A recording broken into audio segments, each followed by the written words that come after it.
Bonjour à tout le monde. Aujourd'hui, nous allons parler du droit au congé annuel.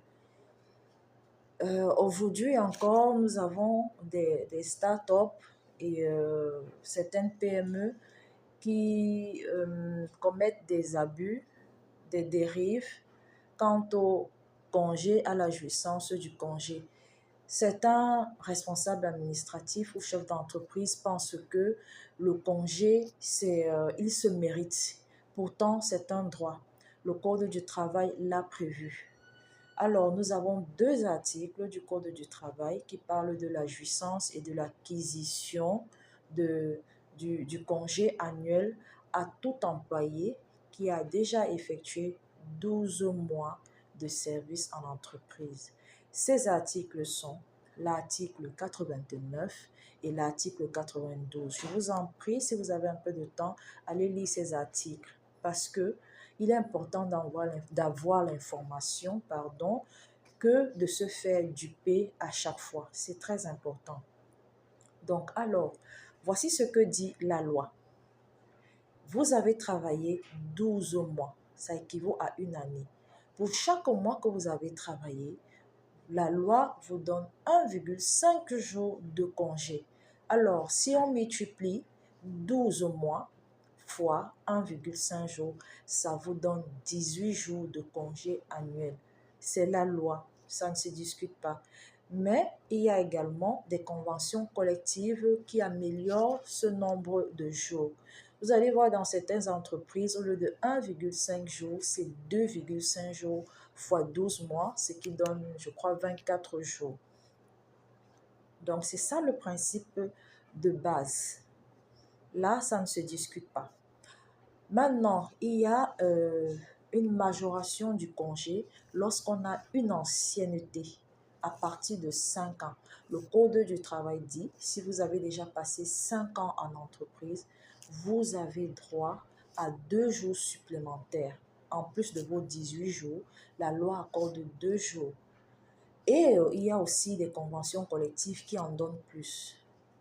Et maintenant, la loi a prévu pour les femmes qui ont des enfants de moins de 6 ans, vous avez droit par enfant à 2 jours supplémentaires.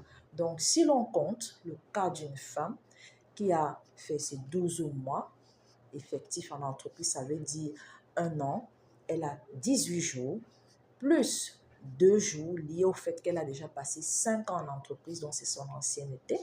Et si elle a un enfant de moins de 6 ans, ça fait 2 jours en plus. Donc, le total, ça va faire 18 jours plus 2 jours plus 2 jours, ça fera 22 jours pour son congé annuel. Et il se prend après un an. C'est un droit, c'est vrai, mais il faut savoir aussi négocier avec son employeur parce que l'objectif, c'est de rester professionnel et respectueux. Bon, maintenant, il y a également un problème avec ces jours-là, ces jours de congé.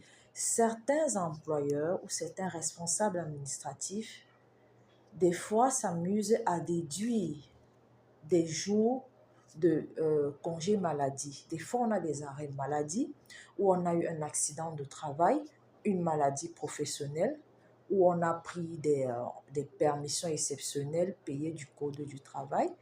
Certains employeurs disent, avec ces jours-là, on va les déduire. Vous coupez ça dans vos congés. Non. Le congé annuel, on ne déduit rien du congé annuel. Même lorsqu'une femme a pris son congé de maternité, elle a toujours droit à son congé annuel. Le congé annuel, on ne le touche pas. Donc, tout ce qui concerne les arrêts maladie, les accidents de travail, les maladies professionnelles, toutes sortes de repos ou un congé de maternité ne sont pas déductibles dans le congé. Votre congé, vous l'avez en nombre de jours. La loi prévoit également un salaire de congé qu'on appelle allocation de congé. Il est calculé sur un 16e de votre brut annuel. Bon, là, il y a des conventions collectives qui donnent des montants qui sont meilleurs. Ça, c'est à voir. Mais votre congé, c'est le nombre de jours et c'est votre allocation. Les deux vont ensemble.